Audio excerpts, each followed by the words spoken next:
Bonjour, Béatrice Roux, directrice marketing com et développement de l'équipe. Marque énorme, très connue en France, une sorte de légende en France en fait. Mais racontez-nous un peu votre parcours avant l'équipe.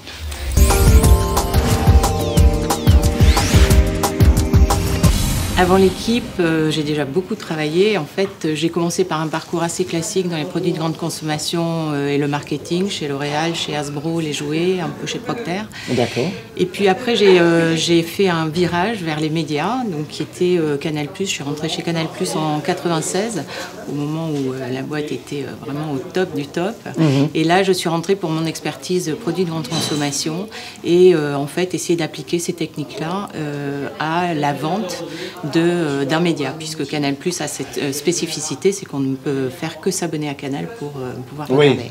Voilà, donc c'était appliquer ces méthodes grande conso à un produit, à un média. Donc vous êtes très attiré par les médias alors, parce que de passer de Canal+ à l'équipe, c'était évident ou c'était... Oui, en fait, c'est une évidence qui s'est créée toute seule. En fait, mon entrée chez Canal, c'était pas tant la marque et l'histoire qui était en train de se créer qui m'a attirée que le fait que ce soit un média. Mais après, c'est vrai que de travailler dans cette ambiance où le produit se fait au jour le jour et fait par des créateurs, par des journalistes, j'ai trouvé ça plus intéressant qu'un produit un peu figé sur une étagère d'un hypermarché. Il ne faut pas dire ça. Pourquoi? Parce qu'on va avoir les autres invités qui pensent dans ces métiers. C'est pas grave. Voilà. Et donc c'est vrai qu'après Canal, quand on a travaillé pour une grosse marque et pour un média et pour une marque aussi intéressante, en fait, se pose le problème de la prochaine étape, vers où peut-on aller.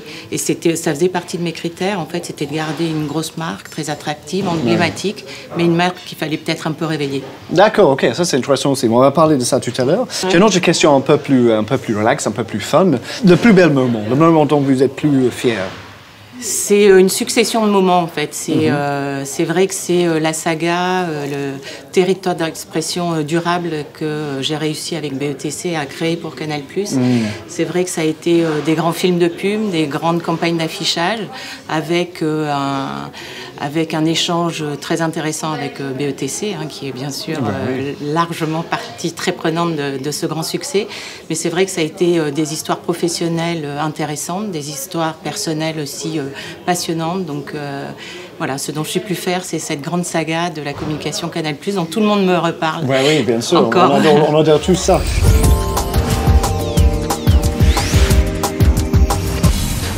Là, on tombe dans la section, la rubrique Brand Strategy, et donc vous travaillez à l'équipe.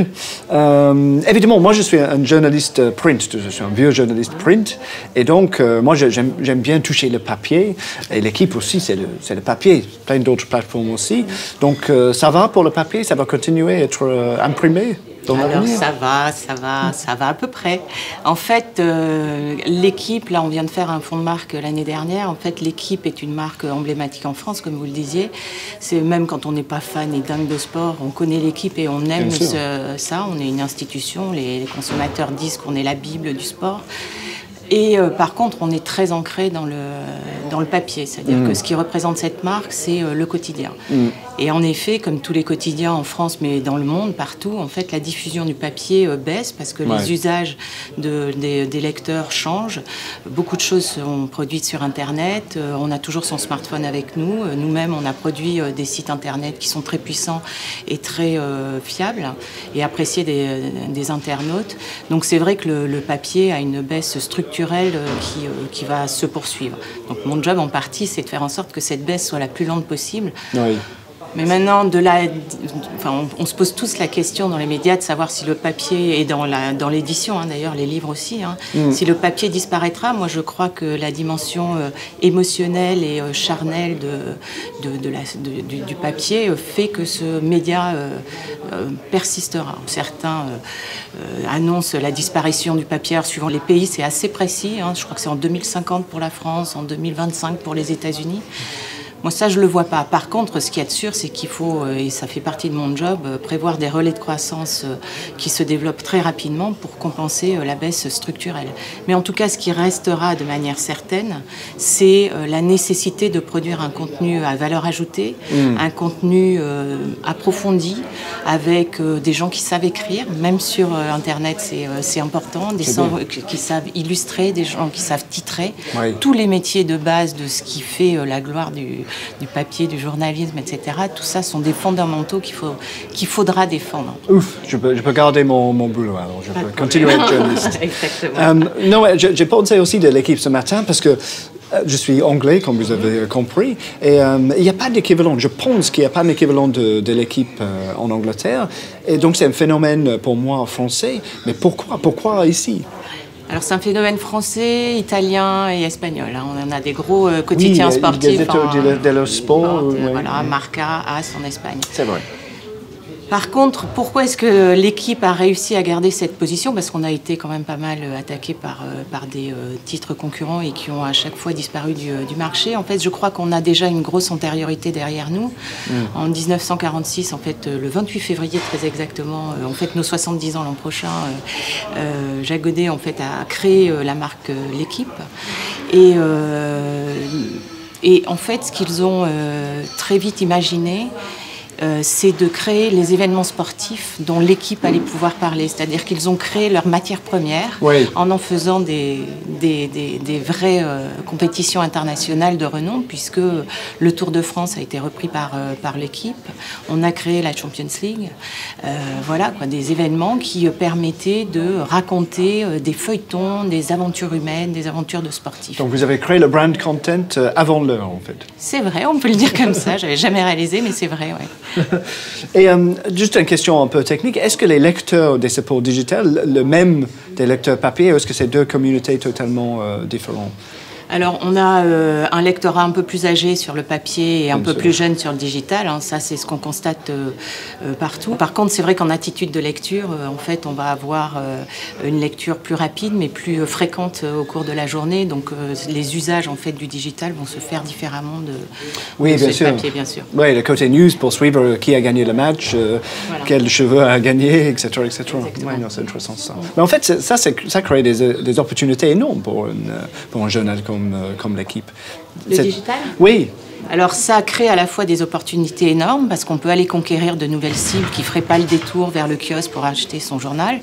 Et en même temps, ça crée des menaces importantes puisque en fait l'information est partout, gratuite, omniprésente. C'est un flot continu de news. Hein. Il y en a qui parlent de l'infobésité. Donc c'est vraiment ça. Et y compris sur le sport. Donc c'est aussi notre plus grosse menace, parce que ce qu'on doit continuer à faire pour continuer à avoir des journalistes de qualité, pouvoir envoyer des reporters sur les compétitions, en fait, ce qu'on doit continuer à faire, c'est à monétiser notre contenu. La publicité sur le digital atteint une espèce de plateau. Donc comment est-ce qu'on arrive à monétiser ce contenu autrement que par une audience puissante qu'on monétise en pub? Donc c'est là tout le challenge, parce que comment faire comprendre à un internaute qui est ravi de l'information qu'il trouve sur notre propre site en gratuit, comment lui faire comprendre la valeur ajoutée qu'il aura à payer une quinzaine d'euros par mois quand il paye 12 € BIN ou 40 € Canal, donc 15 € par mois pour aller lire un contenu dont tu as l'impression qu'il a eu la subscientifique moelle en gratuit. J'imagine qu'il paye pour l'expertise en fait, et la marque dont ils sont fidèles. Voilà. Donc ceux qui s'abonnent en effet veulent retrouver à la fois les plumes qu'on a dans le journal, mais la plupart des internautes, on a quand même à peu près 950 000 visiteurs uniques qui passent tous les jours sur notre site. Hein. Et nos applis. Et en fait, ils n'ont pas conscience finalement que ce ne sont pas les mêmes journalistes qui écrivent. Et d'ailleurs, de moins en moins, en fait, les rédactions sont séparées. On a fait ce qui s'appelle l'omnimédia. C'est-à-dire qu'un journaliste qui est au départ papier est censé... écrit pour le web également. Et donc en effet, c'est ce qui va faire payer, c'est retrouver ces plumes, c'est retrouver des articles de fond, c'est retrouver des articles où, avec des formes nouvelles. On est assez précurseur dans la presse en France en général. On a lancé, une équipe qui s'appelle les Nouvelles Écritures, qui lance des longs formats, qui lance des nouveaux types d'écriture qui intéressent, même, et qui sont pourtant un peu contre-intuitifs sur le digital. Faire des papiers de 20-30 000 signes sur le digital, on pourrait dire ça va pas marcher si les gens passent du temps, approfondissent. Le fait que les formats soient interrompus par des vidéos, par des interviews, par des infographies. Donc on puisse se donner le temps finalement de prendre un sujet et de l'approfondir. Donc ça, ce sont des choses que... quand on l'a essayé, on trouve qu'il y a de la valeur ajoutée, on trouve que ça vaut le coup de payer. Mais encore faut-il être passé de l'autre côté, des paywalls, comme on les appelle. Absolument, oui. Non, je comprends. Ok, bon, je vais parler un peu de votre métier, parce que vous avez pas mal d'expérience, comme on a dit. Qu'est-ce que vous cherchez comme qualité pour quelqu'un qui veut bosser dans la com aujourd'hui?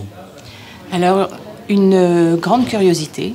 Parce que la com, c'est se remettre en question régulièrement, c'est aller picorer des idées à droite à gauche, faire du transfert d'idées qui a eu lieu sur un secteur de la voiture, pourquoi pas l'appliquer aux médias. Donc une grande curiosité, puis savoir ce que font ses concurrents, comment est-ce qu'on arrive à se différencier, il faut être curieux.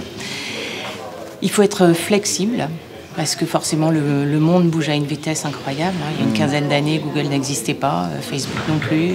Donc tout va à une vitesse incroyable. Ça, c'est un grand poncif que de le dire. On ne peut pas être que dans la réactivité, dans les marchés dans lesquels on est. On doit être flexible, réactif, mais pas seulement. On doit savoir construire des stratégies à moyen terme, il n'y a qu'à dire, pour garder une pérennité justement à nos marques, garder une pérennité à nos stratégies, parce que changer tous les 2-3 mois de territoire d'expression, de promesses, de valeurs de marque, on ne construit pas des grandes marques comme cela. Bien sûr, d'accord.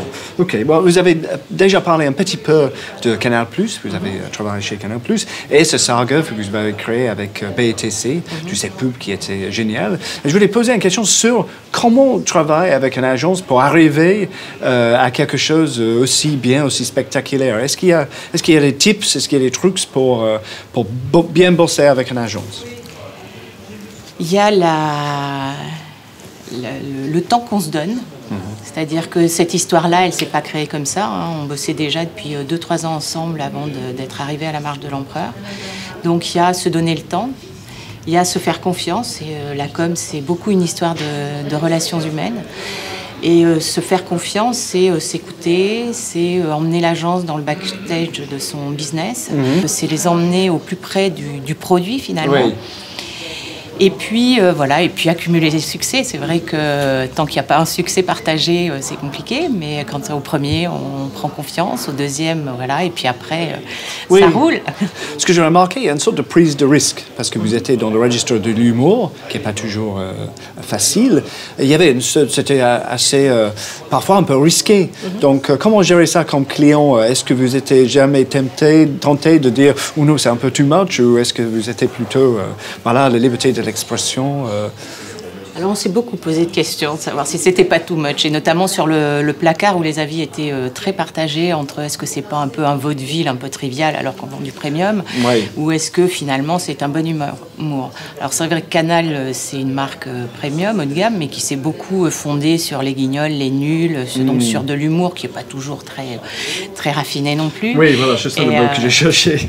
Voilà, et donc du coup c'est vrai qu'avec BETC on s'est pas mal posé de questions, on a fait pas mal d'études dont je dois dire qu'on n'a pas toujours retenu les conclusions. Selon les études, il ne fallait pas faire l'ours, il ne fallait pas trop faire le placard non plus. Mais je crois que c'est cette histoire de confiance dont je vous parlais. C'est-à-dire qu'avec BETC, ils nous présentaient des scripts, on n'achetait pas toujours les premiers, on les retravaillait pas ensemble, mais en tout cas sur des directions précises, c'est-à-dire qu'ils étaient capables d'écouter le client, d'intégrer une partie de ses commentaires. On était capable de les écouter. Quand ils nous ont dit « l'ours, tu vas voir, ça sera pas trash, ça va être génial, cette peau d'ours qui prend vie ». Et là, on avait beaucoup de mal à imaginer, donc on les a fait retravailler jusqu'au jour où Stéphane Xibera s'est arrivé en disant « T'as vu Alice au Pays des Merveilles en 3D de Burton ?» et ben l'ours, ça sera comme les cartes. Et donc là, tout d'un coup, ah ouais, donc, je comprends. Donc ils ont eu la patience de nous expliquer, de revenir nous voir, d'être pédagogiques. Et puis à un moment, oui, en tout cas, c'est le feedback qu'ils nous donnaient, c'est que oui, on avait le courage d'acheter des créations un peu casse-gueule, de les porter auprès de la direction, de les vendre ensemble. D'ailleurs, on y allait tout le temps, l'agence et moi. Et puis on avait des patrons aussi qui ont eu le culot d'acheter des créations compliquées. Oui. Hein. La bonne publicité, c'est les bons clients, je trouve, personnellement. On va parler un peu de l'avenir. On a évoqué Uber, qui est en train de totalement changer l'écosystème des taxis en France et partout d'ailleurs. Mais c'est quoi l'Uber pour l'équipe? C'est quoi la menace pour vous, quelque part? C'est l'omniprésence d'énormément d'informations considérées de qualité par les internautes et notamment sur le sport. Donc notre Uber à nous, il existe déjà depuis un petit bout de temps. C'est Google, c'est Facebook, c'est Twitter. Et en fait, les jeunes générations, autant il n'y a qu'à dire sur les plus de 35 ans, il y a une primeur et une caution importante de la marque, hein, du référent de la marque. Autant sur les jeunes générations, quand on les interroge, Facebook est capable de délivrer un contenu de qualité, une information, pourquoi pas sur le sport. En tout cas, il y a pas de suspicion à leur égard. Donc notre grand combat pour garder une information de qualité, donc finalement financer une rédaction de journalistes qui ont le temps d'analyser, de se déplacer, etc. C'est comment est-ce qu'on lutte sur le tout gratuit sur l'info.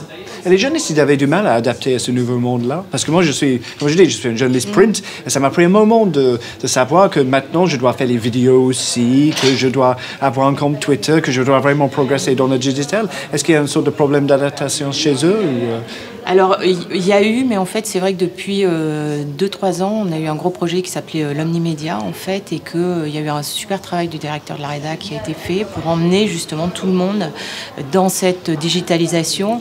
Alors, je vous mentirais si je vous disais que tous les journalistes avaient un compte Twitter, que tous étaient des éditeurs sociaux et puis que tous sortaient leur smartphone pour faire des vidéos. Mais en tout cas, il y a une très bonne dynamique sur ces sujets-là à l'équipe. Et notamment, l'anecdote, c'est l'été dernier, la vidéo la plus vue au mois d'août sur notre site. C'est une vidéo d'un super geste technique de Zlatan réalisé par un journaliste papier qui était en déplacement, je ne sais plus où, en Asie. Donc il y a une vraie dynamique, il y a une vraie implication du directeur de la rédac, il y a une vraie implication du market aussi. Nos community managers vont former les journalistes, vont leur expliquer, vont leur dire comment réécrire un titre pour que ça parte mieux sur les réseaux sociaux. Et il y a une grande écoute. Là aussi, il y a de la confiance, il y a de l'écoute. C'est finalement un peu de la relation humaine. C'est marrant, hein? Ça revient à ça.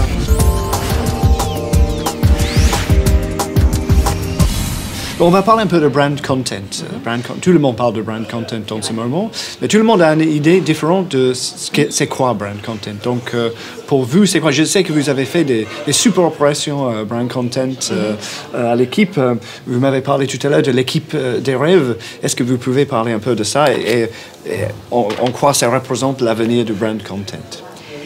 Alors c'est vrai qu'on pourrait s'étonner qu'un média fasse du brand content parce que c'est du marketing et finalement le métier du média c'est de faire du contenu. Mais en fait ce qu'on a fait, moi quand je suis arrivée justement DDB est venu avec une idée qui avait été un peu enterrée en me disant c'est trop génial, il faut que tu nous aides à sortir ça. Et en fait c'était le concept de l'équipe de rêve.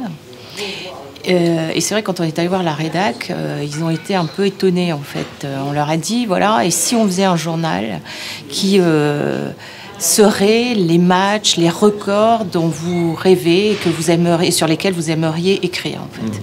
Donc ils ont dit mais nous on est des journalistes sportifs, on commande des choses qui se passent réellement, on ne va pas inventer. Donc il y a eu un petit temps de démarrage et au final ils ont trouvé l'idée géniale. Et on a fait donc le 24 décembre 2013 c'était, on a fait donc l'équipe de rêve avec une qui ouvrait sur Lavillenie, sur le record qu'il allait battre 2 mois après. Donc il allait sauter 6,16 mètres. Il s'était déplacé voir Lavillenie en lui racontant l'histoire. Ils avaient fait une vraie interview de ce record qu'il n'avait pas fait. Lavillenie a dit que de toute façon, ils ont raconté que ça se passerait dans un stade en présence de Boubka, ce qui s'est passé 2 ou 3 mois après. C'était quasiment une prédiction. Donc ils se sont beaucoup amusés avec ça. Ils ont raconté des matchs de rêve avec l'Argentine qui gagnerait la Coupe du Monde. Voilà, ils ont fait un journal complètement fictionné. Ils se sont pris au jeu. Donc le contenu a été d'une immense qualité. Et puis les lecteurs se sont fait avoir. Et le directeur de la rédac a même fait en sorte que le cahier Équipe de rêve soit en une, en fait, hein, donc ça soit la vraie une du journal soit la Villénie. Certains acheteurs se sont fait avoir, ont été un peu énervés, hein, comme tous les poissons d'avril. Ouais, c'est marrant. Mais la majorité ont dit c'est dingue, quoi. Quelle marque, quelle surprise, quelle idée. Et c'est vrai que les articles étaient tellement bien écrits. Enfin, c'était un vrai plaisir, quoi. Et donc, c'est les journalistes qui ont séjourné les rêves. C'était pas le grand public qui. Non, on a fait. Non, ça a été un mix en fait de ce qu'on avait imaginé avec l'agence et de ce que les journalistes ont proposé. C'est vrai que là, on n'est pas allé jusqu'à faire du coworking avec le public. Oui, le shared content, voilà. Crowdsourcing, etc. Exactement. Mais ça aussi, c'est peut-être l'avenir aussi.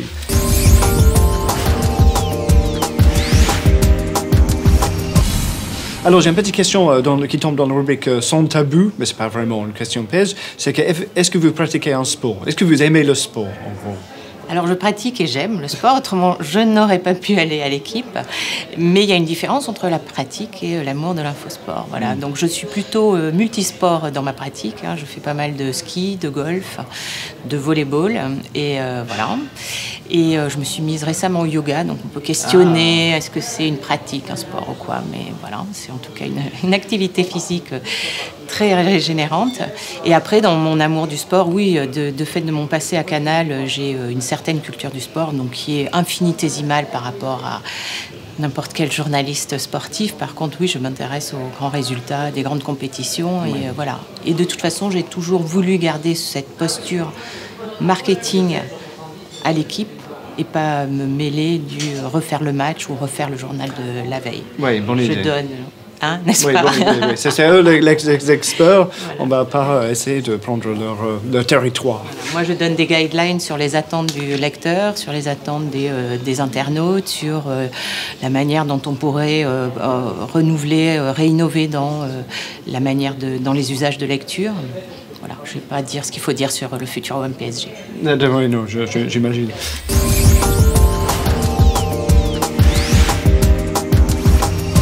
Donc on passe dans un moment un peu différent dans cette émission. Ça s'appelle une question d'un confrère.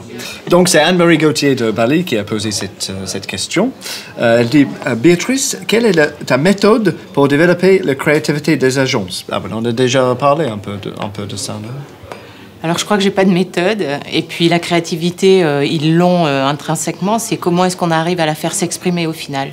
Et c'est vrai que c'est en créant un cercle vertueux et une relation humaine, je pense, qui est forte, qui est respectueuse et qui est dans la confiance. Et puis, et si on faisait encore différent aussi, peut-être cette envie de jamais refaire deux fois la même chose aussi. C'est peut-être des choses qu'on peut impulser dans des briefs qui les poussent aussi peut-être encore un peu plus au-delà de leurs limites. D'accord, très bien. Merci beaucoup, c'était très intéressant. Je vais aller acheter mon copie de l'équipe demain matin en pensant à vous.